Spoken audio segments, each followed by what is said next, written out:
Happy New Year, Bears fan. Welcome to your New Year's Eve game of the week. We have Bears versus Falcons on CBS today. With us, of course, this morning is green from COVID, Woody. Good morning, Woody. Good morning. Finally got my sense of smell back. You mean you had smell? Never mind. There you go. We have Bear fan Dan this morning. Good morning, Dan. Morning. We have good morning, Mike. Good morning. And then, of course, Mike, the Bear fan behind us working the producing. He'll be with us on screen here shortly. So, hey, we got a New Year's Eve game. We had a Christmas Eve game or Christmas Day game. Well, we had all kinds of Christmas games. And now we got the New Year's Eve game. So last game of the year. You know what's funny? I remember when this time of year was playoff time, not regular season time. Playoffs. I mean, yeah, right? I mean, think about it. The regular season goes through into January now. It used to be, hell, sometimes the Super Bowl is at the end of January. So it's kind of funny how far back the year the season's been pushed. But here we are, New Year's Eve with 2 games left. This week and next week. Next week we'll talk about a little bit, briefly maybe. But yeah, hey, Happy New Year, guys. Happy New Year. So one guy that's had a Happy New Year, so to speak, with the Bears this year is Braxton Jones. I mean, he's gonna be big in today's game. I don't think that really lies there, Mike, does it? No. Yeah, that's a good PFF. This line for the Bears is on both sides of the ball. Let's say Woody, but on both sides of the ball, this line has been much better, hasn't it? Yeah, I'm really impressed with like I said, that everybody was pissing and moaning about us trading for Sweat. Obviously, it's working out great. Braxton Jones, I mean, PFF, yes, doesn't lie, but doesn't cover the offensive holding plays, but, not giving up sacks really. But yeah, this will be the first time I don't see us getting maybe a lineman on either side of the ball, maybe first round, maybe an edge rusher, maybe, but offensive lineman, we're talking for years back that we're going to get one on our first pick, and I don't see it this year. Yeah, Dan, I think I kind of agree with Woody. I mean, I think we all can agree that maybe an edge guy in the first round if there's a good one there, but the O-line is not a need that we need to address in even the first or second round. Probably we can probably wait till the later picks for rotation guys, right? Right. Yeah, the O-line is looking good. The O-line is looking good, but I believe we need a better center. We definitely need a center. Our guards and tackles, I agree with you. Like they're good, they're solid. They've been playing well better this year than last year. But a good center would really stiffen up that offensive line. Well, it helps we got a mobile quarterback. And to build on that, I agree with you guys to a degree. I mean, Lucas Patrick has been serviceable. He's been pretty good this year. Whitehair, his contract is just too much to keep him past next year when his contract lets out as a super utility guy. But yeah, I mean, I could see maybe center be maybe the only thing. Maybe if you saw something, unless something's there in free agent. But we know that these centers, the age thing doesn't play with me. Look at Kelsey, right?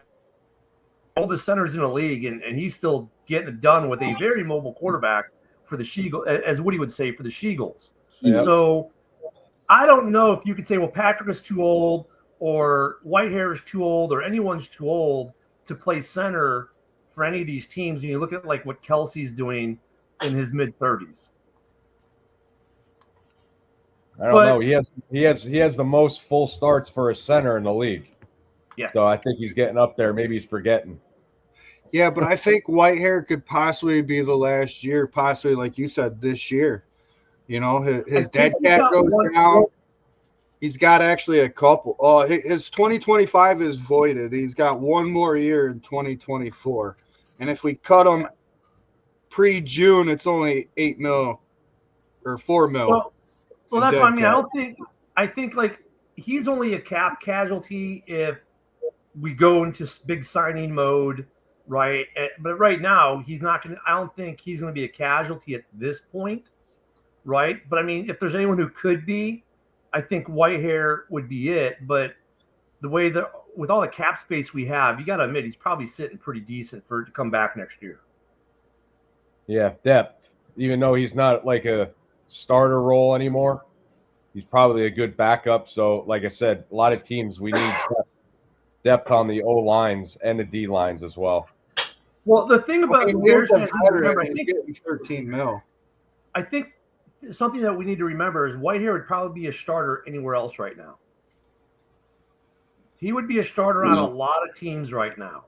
So it's nice that we have him to shoot in through the rotation, to give people a break, and that kind of stuff. All right, so what's this? We got a comment here. Sweat coming over has been infectious to other players for sure. However, he could inspire a group of bums to play as well as they play since his arrival. So although, like you, I give him a lot of credit, it does speak of good players around him.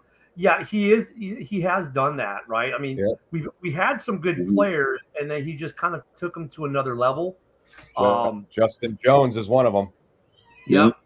It sucks that he's got 4.5 sacks in the season. Yeah, it sucks that Ngakoue went down. Because I would like to see what he would have done for the remainder of the season to maybe see if maybe we didn't re-sign Yannick for next year. Yeah. But after he broke the foot, I think he's done. I don't think we're re-signing him now. But, well, hey, speaking of things that are possible. Yeah. Look, we have to put it up because if we don't, people are going to complain. But, yes, we can still actually make the playoffs, believe it or not. But a lot has to happen. Basically, in a nutshell, okay, we have to win out. The Seahawks and the Rams have to, and the Packers have to lose out. And the Saints have to split their last two games. That's the basic scenario. If the Packers don't lose out, then the Vikings have to lose out. So basically, we need 4 teams to lose out and 1 team to split their season. The 1 team split in the season, being the Saints, is probably the most feasible of all of it. Are the Seahawks going to lose to Pittsburgh and Arizona? I doubt it. No. Are the Rams going to lose to the Giants and the Niners?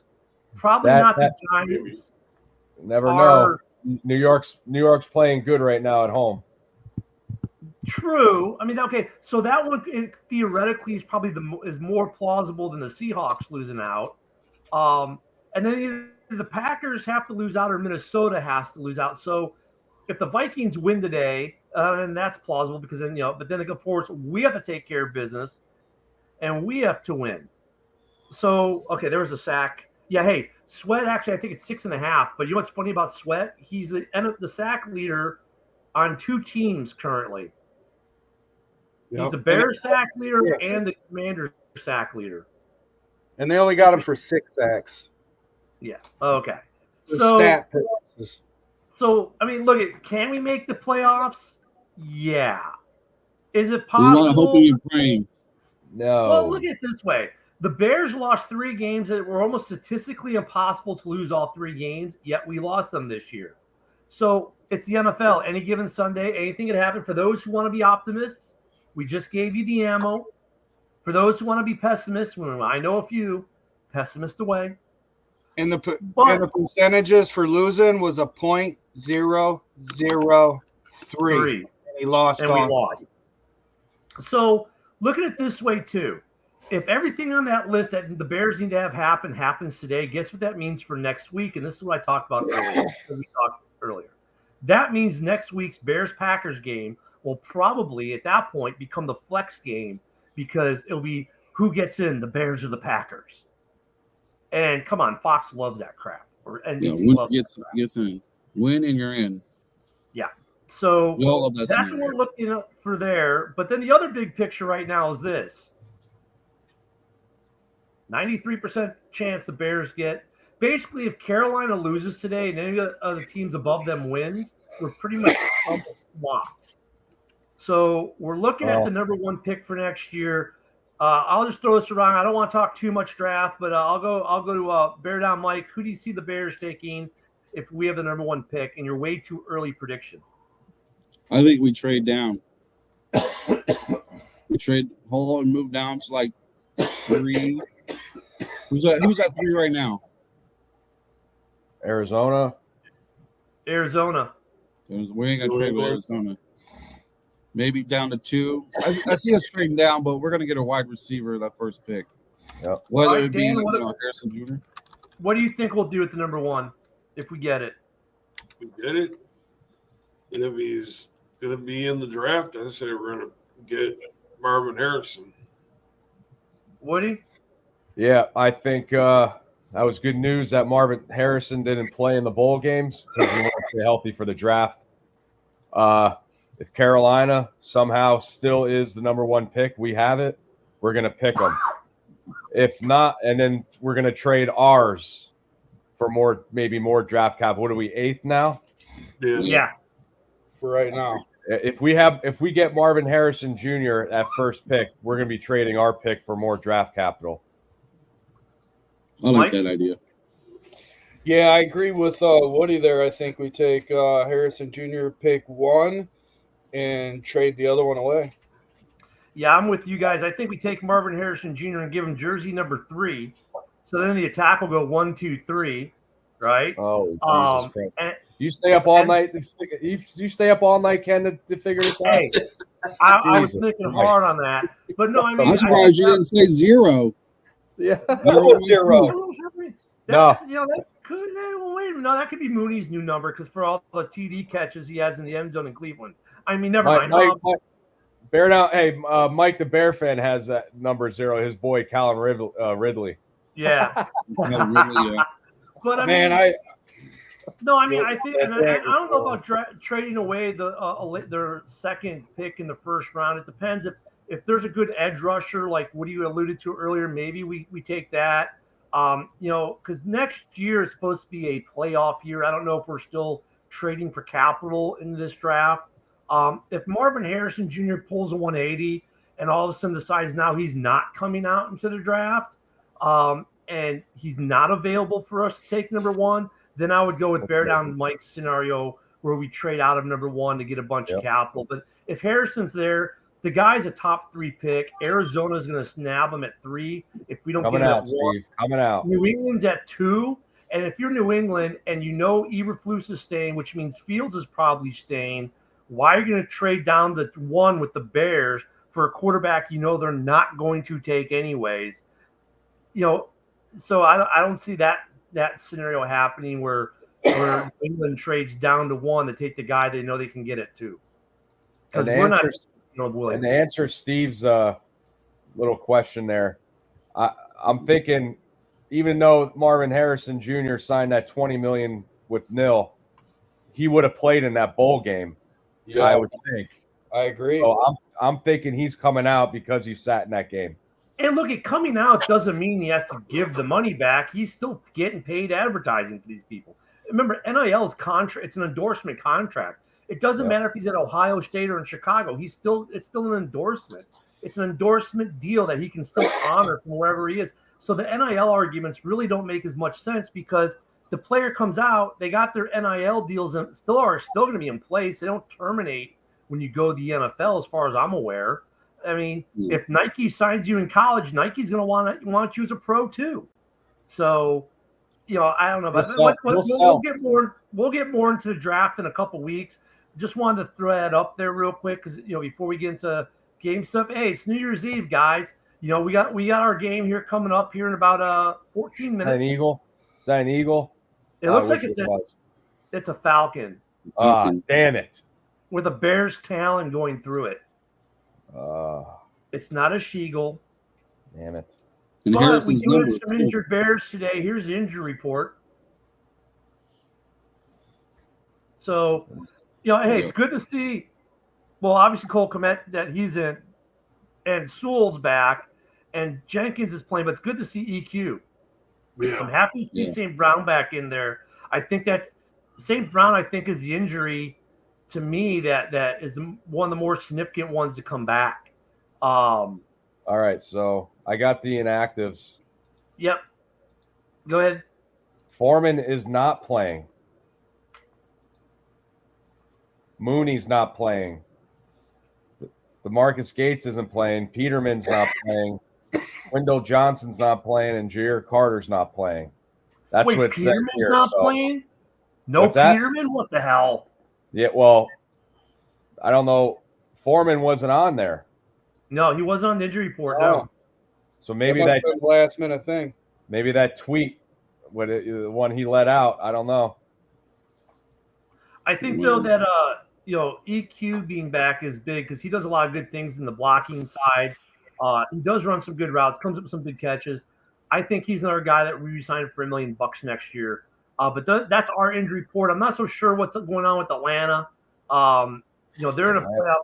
We know they got Bijan Robinson is going to be a big deal. And when we look at their keys to victory, one of their big keys to victory, I would think, would be Bijan running the ball. But Woody, don't we have an answer for that? What's that? The keys to victory. Well, we're going against Heineke, former Washington. He was good in Washington. He played good enough. He's an up and down quarterback. We don't know which one he's gonna, which one's gonna show up. But yeah, they have Bijan. They got Algiers, good running duo, and everybody forgot about their good tight end Kyle Pitts. They're not playing him right, but he can break out at any time. So with it snowing, I think it's going to be a running game. Atlanta does not do good in the snow.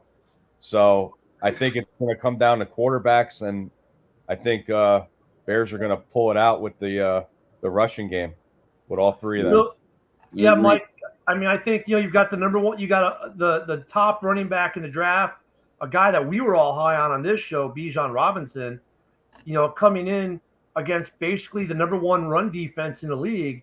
I would think that'd be part of our key to victory is our run defense continuing to stuff the run. Yeah. Our run defense is number one in the league for a reason. Adam Montez Sweat just helps that. So that's going to be our keys, the run defense and us pounding the ball. We got a dome team coming into this cold, snowy weather of Chicago. So, yeah. So, Dan, we know defensively we got the run defense. If they do their job, we should be good. But offensively, do you think Justin's going to have a big game today? Or is it going to be, like Woody said, just hand the ball to our running back duo? I agree with what he said. I kind of, and Mike the Bear fan chime in on this, but I think that we're going to be throwing the rock today.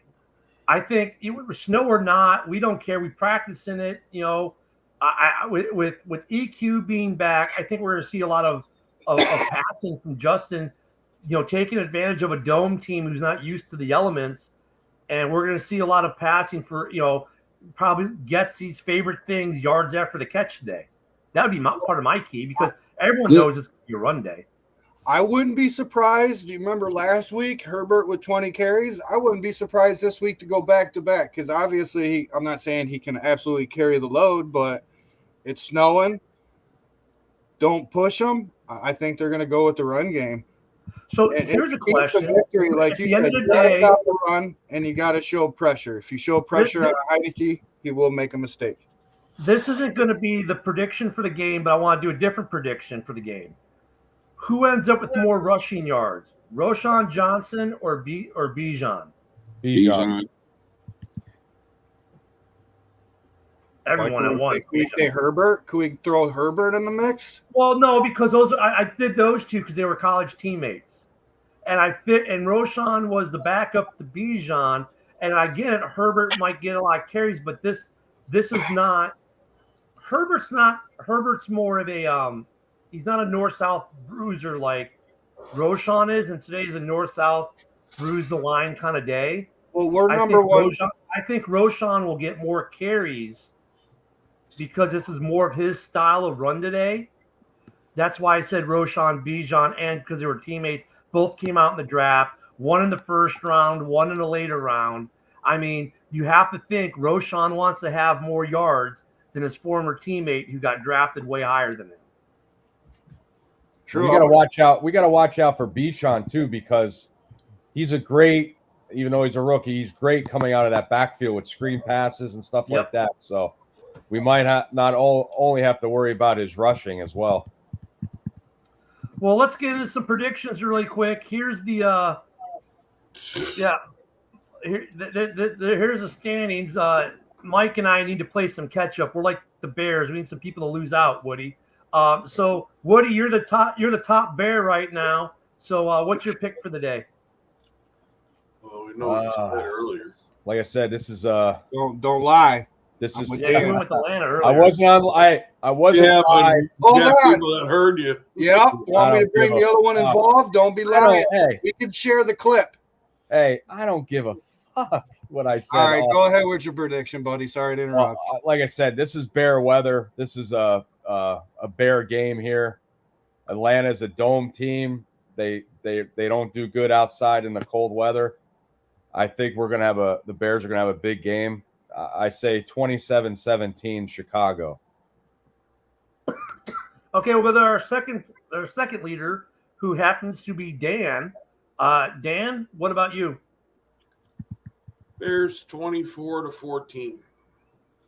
Bear down, Mike. Bears 28-20. All right, Mike, it's up to me and you. We're 2 games behind. We almost have to go with Atlanta if we want to at least be tied. Yeah, but man, I'm going for it all. I got to go opposite, man. I'm going to go with against Woody and everybody else. I'm going to go with the Falcons winning by 3, 2017. Oh. I mean, Does Yoko who? Last second field goal. Cuckoo! Hey, in Mike's defense, if he goes with the Bears today, he's conceding the standings to Woody. So that's okay. Can't do that. It's all or nothing, baby. All or nothing. So, it's funny because I like Koo. He's a great kicker. I think he's going to be very busy today for Atlanta. I mean, look at the field conditions right now. There's no snow on the field itself. So it's a clean surface. So it's no worse than rain. I still think I think the Bears are going to be pass heavy.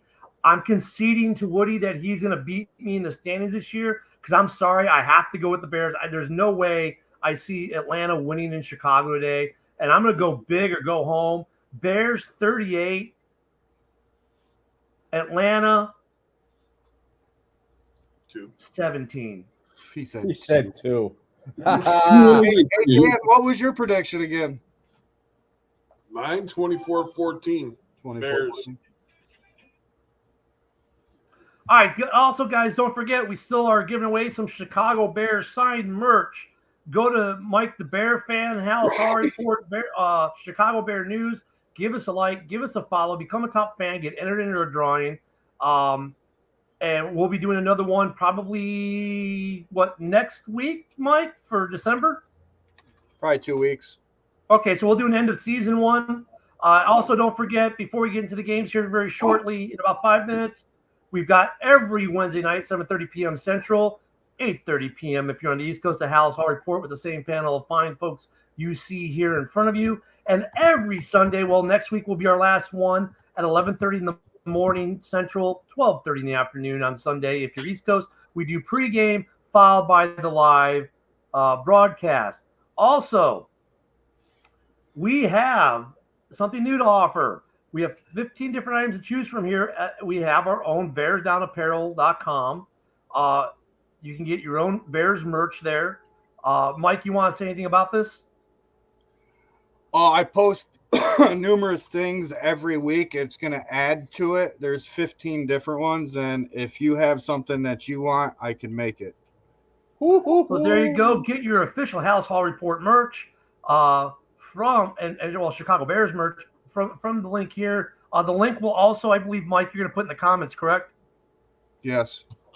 So the link will also be in the comments. So you can go shop, get yourself or your favorite loved one a new coffee mug, a pillow, a shirt, whatever. Show your Bears pride. Also, don't forget, every Monday through Friday at 11 a.m. Eastern, that's 10 a.m. Central for us normal folk, NFC North Main Event Football Talk. You know what they're going to be talking about tomorrow on that show. They are Lions fans mostly, and they are going to be crying those crocodile tears about how the refs screwed them out of a game. And I will say this. In fact, I'm going to put myself on full view here for the Lions fans. I don't care how bad you think the ref screwed you. Your coach and his ego cost you the game in Dallas, because even after that call, which fine, it was bad, it was screwed up, whatever, you're now 7 yards back. Kick the PAT, go to overtime, win the game. But no, Dan Campbell's ego is so freaking huge. He had to go for it anyways, and you lost. You didn't lose because of refs.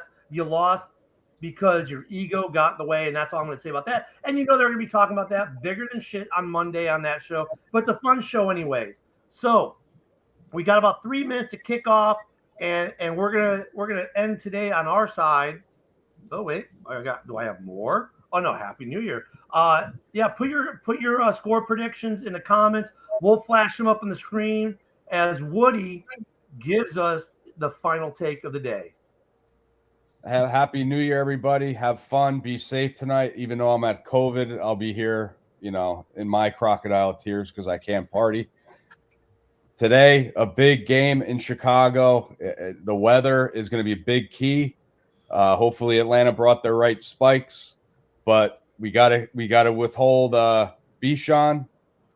We got to stop their. They have a pretty good defensive line, so our offensive line has to hold up. Hopefully Herbert, has another 100-yard game and bear down, and everybody have a safe and great New Year.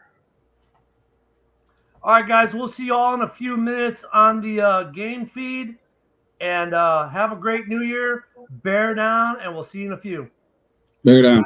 Bear down, motherfucker. Good New Year, guys.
And for those that are still listening, this Wednesday we're going to have a special appearance from a couple Packer buddies since it's War Week. And right after this feed, we'll be pulling up the other link for the game feed, and comment your game predictions in the comments. I'll take it all the way up till the end of the first quarter, and whoever gets the score correctly, I'll send them some Bears merch signed.